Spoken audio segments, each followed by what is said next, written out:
The light from the late afternoon sun slanted through the large bay window, striking the quartz island in a way that made it seem to glow from within.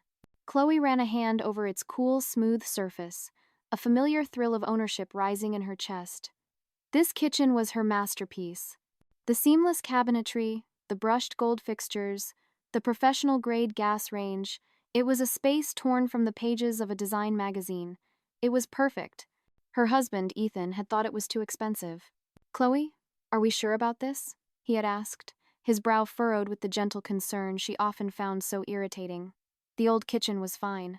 She had smiled, a patient, placating smile she had perfected over the years.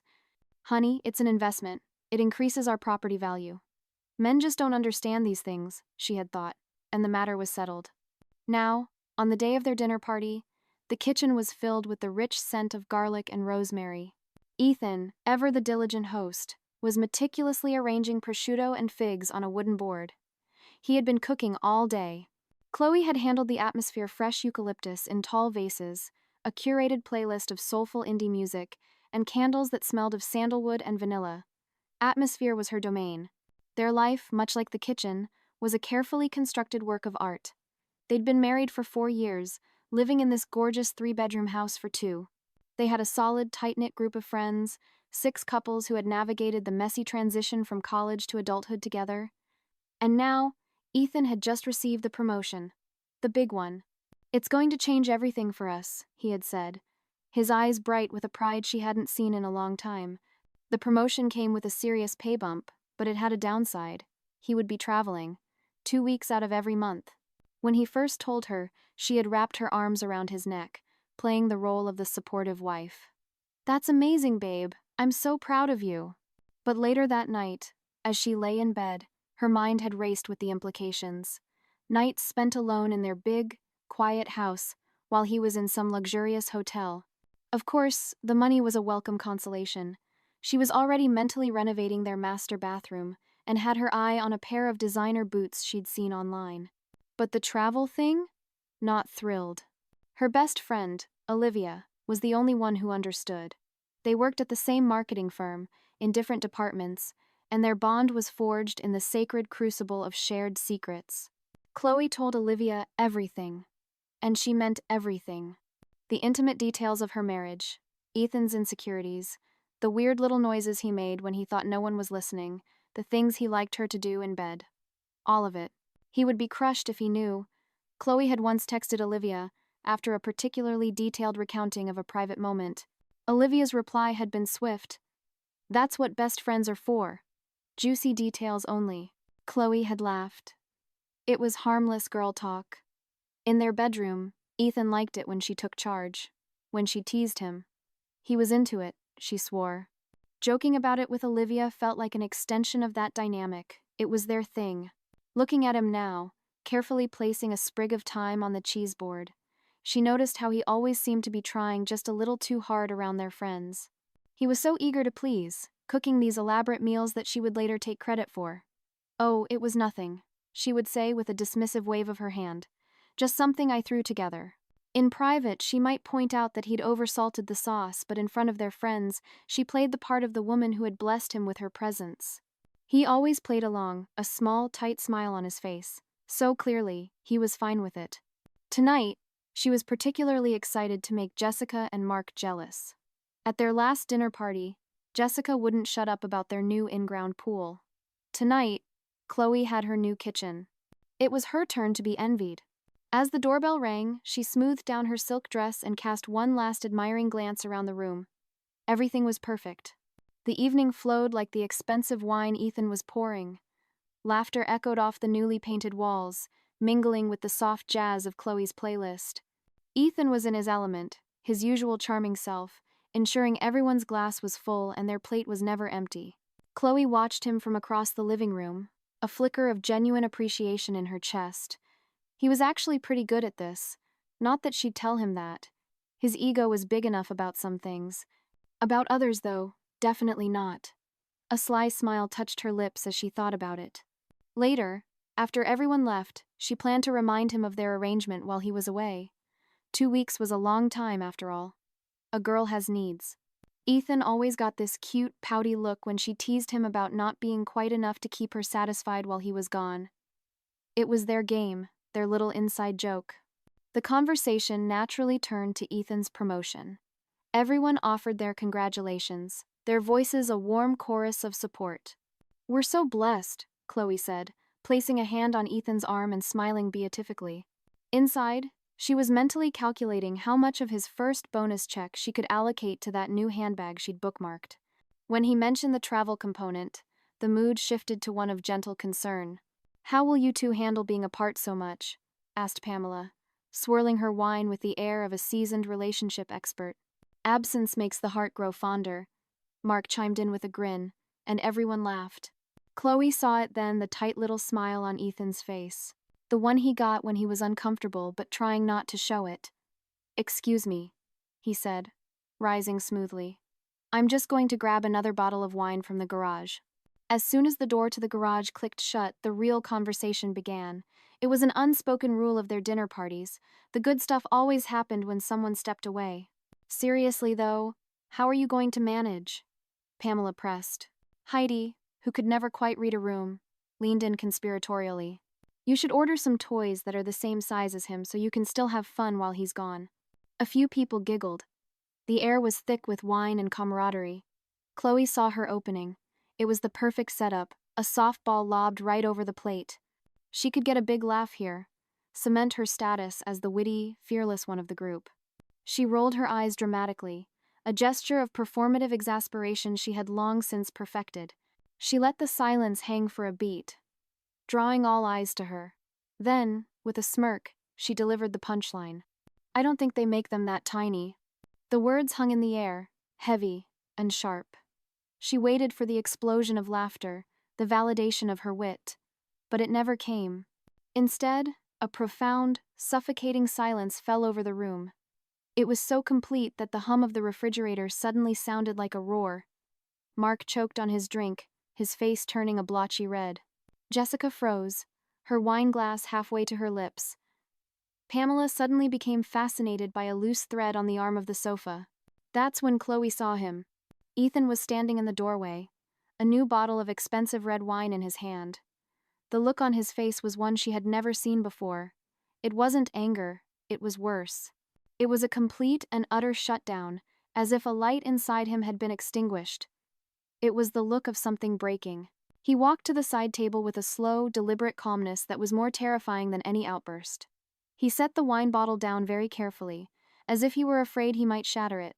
Then, without a word, without a single glance in her direction, he turned and walked out the front door. A moment later, they all heard the sound of his car starting in the garage, the engine revving once before the tires squealed softly on the pavement as he pulled away into the night. "Did he just leave?" Heidi asked, stating the obvious in a small voice. Chloe forced a laugh. It sounded brittle and strange in the silent room. "He's being dramatic. He'll drive around the block and come back."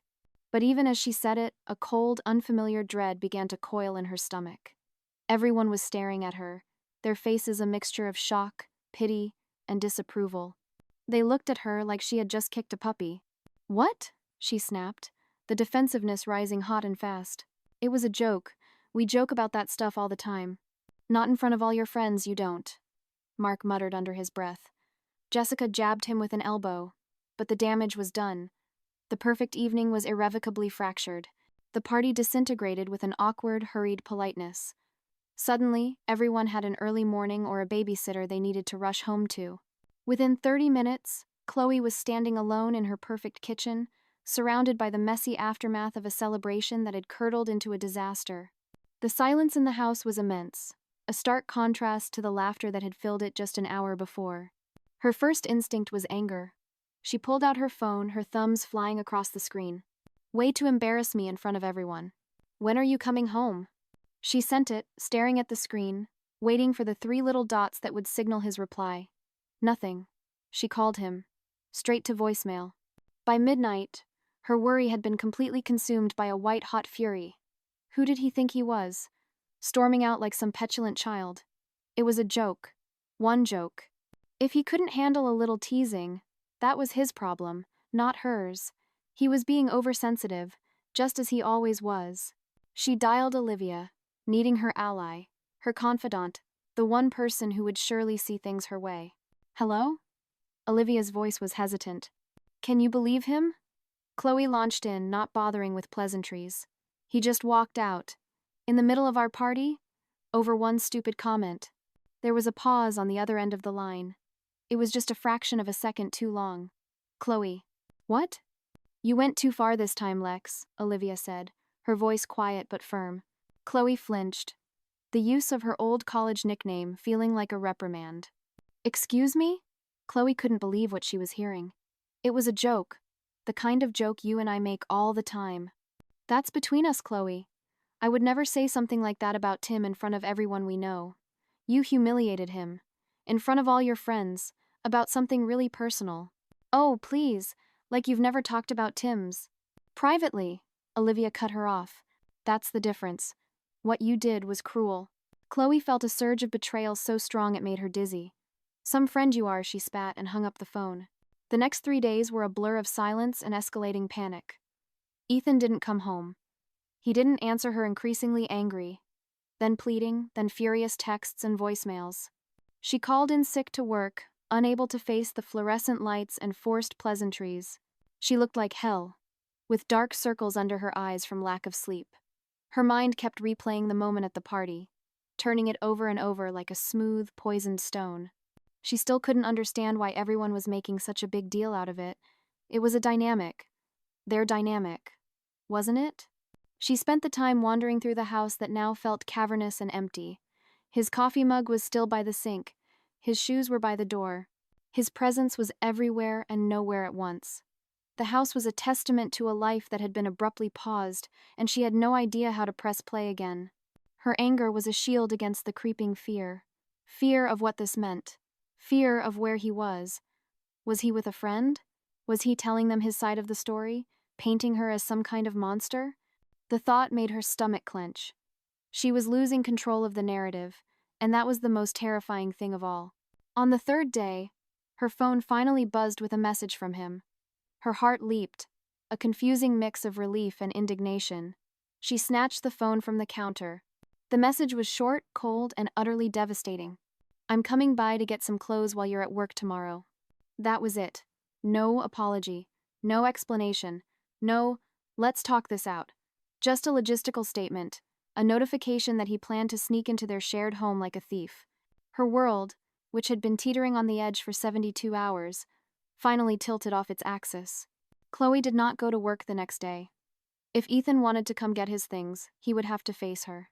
She spent the morning rehearsing what she would say, pacing the length of their living room. She would be calm but firm. She would explain, patiently, as if to a child, that his reaction was completely out of proportion.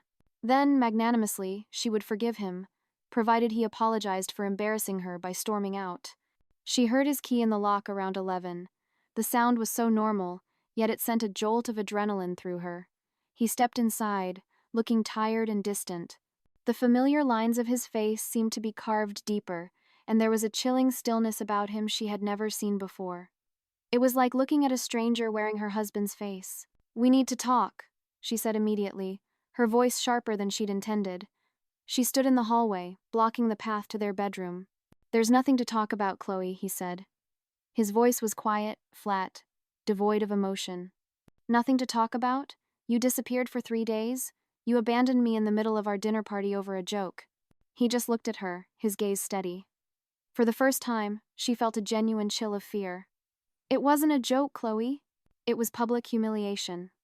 And it wasn't the first time. Oh, come on, don't be so sensitive. Stop. His voice wasn't loud, but it had a new, unbreakable firmness that shocked her into silence. I came to get my things, he continued, his tone clinical. I'm staying at the Marriott downtown until I find an apartment. The word hit her like a physical blow. An apartment? You're leaving? Over this? He took a deep breath, the first sign of any emotion she'd seen. It was a breath of pure exhaustion. I'm leaving because I finally realized something. You don't respect me, you never have. That's not fair, she cried, the injustice of it stinging her eyes. Just because I tease you sometimes. It's not teasing when you're trying to humiliate me. And it's not just that comment, it's everything. The way you talk about me to your friends, the way you dismiss my feelings, the way you take credit for things I do. Her face grew hot. What are you talking about? Who's been filling your head with this stuff? That's when he pulled out his phone. He swiped through the screen for a moment before turning it to face her. And there they were. Dozens of them. Screenshots of text messages between her and Olivia, going back months. Chloe. Ugh. Ethan tried to open the pickle jar again. Had to rescue him like I was saving a damsel in distress. Chloe. Seriously. It's like his muscles are purely for decoration. And not even great decoration at that. Chloe. He cried during that Pixar movie last night. Cried. I had to pretend I didn't see. So embarrassing. The jokes about his size, his performance, his insecurities, things she had said in what she believed was the sacred, impenetrable vault of female friendship, all laid bare in the cold blue light of the screen. These, he said quietly, his voice cracking just once. This is what I'm talking about. She stared at the screen, her mind reeling. She couldn't process the words, only the overwhelming sense of betrayal. But her anger wasn't directed at herself. She showed you our private conversations? Chloe's voice was a furious whisper. Olivia did this? What kind of friend is that? The kind who finally realized how toxic you are, Ethan said, the words landing like stones. Me? Toxic? The accusation was so absurd, so monumentally unfair, that she almost laughed. I'm your wife. Not for much longer, he said. He walked past her then, the force of his resolve pushing her aside as if she were nothing. She followed him into the bedroom, watching in stunned silence as he methodically packed a suitcase. He moved with a detached efficiency, grabbing shirts, socks, his toiletries. He was erasing himself from their life, one folded t-shirt at a time. You can't be serious, she said, her voice trembling. You're throwing away our marriage over some texts and one comment? He stopped packing and looked at her. It was a look of profound, weary sadness. Do you even hear yourself? You're still not getting it. You betrayed my trust in the most humiliating way possible, and you've been doing it for years. I just didn't see it until now. So this is Olivia's fault. She betrayed me. Ethan zipped up his suitcase, the sound final and absolute. No, Chloe. This is your fault. And the fact that you still can't see that is exactly why I'm leaving. He walked out of the bedroom and headed for the door. As he stepped onto the porch, she shouted after him. A last, desperate attempt to wound him. You'll be back. Where are you going to go? This is your home. He paused at the door, his back still to her. Not anymore, he said, without turning around. And just like that, he was gone again. She stood in the sudden, deafening emptiness of their house, furious. Furious at him. Furious at Olivia. Furious at everyone. How dare they make her the villain? She was just being honest, something most people were too cowardly to be. She had no idea then how much worse things were about to get. Word travels fast in a friend group, especially when the news is this catastrophic. By the end of the week, everyone knew Ethan and Chloe were taking a break, as she was desperately trying to frame it. She attempted to control the narrative, sending out carefully worded texts about Ethan being oversensitive, about a harmless joke. The replies were polite but distant, infused with a new, formal caution. She could tell they'd already heard his side. In a fit of defiant self-pity, she posted on Facebook. Sometimes the person you thought would be there forever turns out to be the one who walks away when things get tough. Number standing strong. She expected an outpouring of support, a flood of digital sympathy. Instead, the post got 3 likes, all from distant acquaintances who had no idea what was going on. None of their close friends her friends engaged with it at all. The silence was more damning than any comment could have been. She tried calling Jessica, hoping for a more sympathetic ear. I just don't get why everyone's acting like I committed some horrible crime, Chloe said, her voice laced with manufactured bewilderment. There was an uncomfortable pause. Chloe, Jessica said, her tone strained. What you said was, it was pretty bad. It was a joke. Would you have found it funny if Ethan had made a joke about your body in front of everyone? Jessica asked quietly. Chloe rolled her eyes, even though Jessica couldn't see her. That's completely different. Oh, is it? The conversation ended quickly after that. Even Heidi, the instigator of the toy comment, was no longer on her side. The next day, she forced herself to go back to work.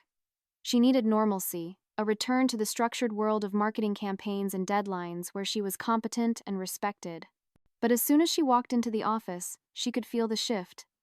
Conversations stopped when she approached the coffee machine. People were overly polite, their smiles not reaching their eyes. Then she saw Olivia in the break room, surrounded by a small group of coworkers who were listening to her with rapt, sympathetic expressions. And she understood. Olivia hadn't just betrayed her to Ethan. She was poisoning the well at work, too. Chloe cornered her by the microwaves. "Having fun, ruining my life?" she hissed. Olivia looked startled, her cup of tea halfway to her lips. "What are you talking about? Don't play dumb. First you turned my husband against me, and now you're turning everyone at work against me too." Olivia lowered her voice, her eyes scanning the room. "I haven't told anyone anything, and I didn't betray you, Chloe. I did what a real friend should have done a long time ago. By showing my private messages to my husband? Messages where you constantly degraded and humiliated him? Yes." Olivia's gaze was unwavering. "I thought we were friends, Chloe." "So did I," Chloe choked out, tears of frustration building. "So did I," Olivia repeated quietly. "Until I realized how you really treat people." As Olivia walked away, Chloe heard someone behind her mutter, "Yikes." She turned to see two coworkers quickly look away and scurry out of the break room. Great. Now she was office gossip too. The final blow came that evening. An email from a name she didn't recognize. The subject line was just 2 words. Ethan and Chloe Thompson. Her heart hammered against her ribs. It was from a law firm. The email was formal and cold, a template of legal jargon explaining that Ethan's attorney would be in touch regarding divorce proceedings. Attached was a list of items from the house he wanted. That's when it finally hit her, with the force of a physical impact. This was real. This was happening. Her husband was actually leaving her. She had to move out of the house. The mortgage she'd once dismissed as a minor detail was an impossible mountain to climb on her salary alone. She discovered, with a dawning horror, just how much of their gilded lifestyle Ethan's salary had been supporting. Her new life was a 1-bedroom apartment in a less fashionable part of Houston. It was clean and safe, but it was nothing compared to the home they had built together. The walls were thin, and the beige carpet was stained near the door. Every night, she came home to its crushing silence. The friend group had completely fractured, or rather, it had seamlessly reformed without her. She'd see photos on Instagram, the whole gang at a barbecue, or out for drinks. Ethan was always there, smiling. Sometimes she received a pity invitation for coffee, always one-on-one, where no one mentioned his name and the conversation was stilted with awkward pauses and carefully avoided topics. She knew they talked about her when she wasn't there. She could feel it. Her life had been dismantled, piece by painful piece, leaving her stranded in the ruins. 2 months later, the divorce was moving forward with the grim, impersonal efficiency of a machine. Ethan still refused to meet with her without lawyers present. Her cute little apartment had started to feel like a prison cell. Work was no better. Last month, Olivia had been promoted to a senior position that Chloe had also been up for. There had been a small celebration in the office. Everyone had congratulated Olivia while giving Chloe those sad, sideways glances that felt worse than outright hostility. The final, definitive blow came via a group text she had been included on by mistake. It was from Mark. "Dinner party at my place Saturday. Ethan is bringing someone. Name's Sophia. Be nice." A quick, compulsive social media search showed her exactly who Sophia was. She was pretty, a successful graphic designer with a feed full of artistic photos and travel pictures. And worst of all, based on the glowing comments from mutual acquaintances, she seemed genuinely nice. There were photos of her and Ethan. He was smiling in a way Chloe hadn't seen in years, a relaxed, unburdened smile. Sophia was looking at him in those photos like he was the most amazing man in the world. Like she actually respected him. The thought was a shard of glass in Chloe's heart. She tried to talk to her mom about it, seeking the unconditional support she felt she deserved. "He's already moved on, Mom, with some girl named Sophia. Everyone loves her, of course." Her mother listened patiently before asking a question, her voice gentle but piercing. "Honey, do you ever think that maybe you were wrong?" "Wrong?" Chloe's voice rose. "All I did was make a joke. Everyone else overreacted. Ethan could have talked to me instead of running away." Olivia could have been loyal instead of backstabbing me. Our friends could have supported me instead of taking his side. She was reciting a familiar litany, words she had repeated to herself so often they had become her truth. Sure, she conceded, a strategic retreat. Maybe I shouldn't have said that specific thing in front of everyone. I can admit that. But to blow up our entire marriage over it? To destroy my friendships, my reputation, my life? Last night, she saw on Instagram that Ethan had received another promotion, a result of the very travel she had once resented. There he was, in a crisp suit, smiling broadly with his arm around Sophia. The caption was simple, "Number blessed." The comments were a cascade of congratulations, including several from their mutual friends. The same friends who now barely returned her texts. She scrolled through old photos of them on her phone, back when things were good, or when she'd thought they were good. Was it really all her fault? Everyone seemed to think so. Everyone except her.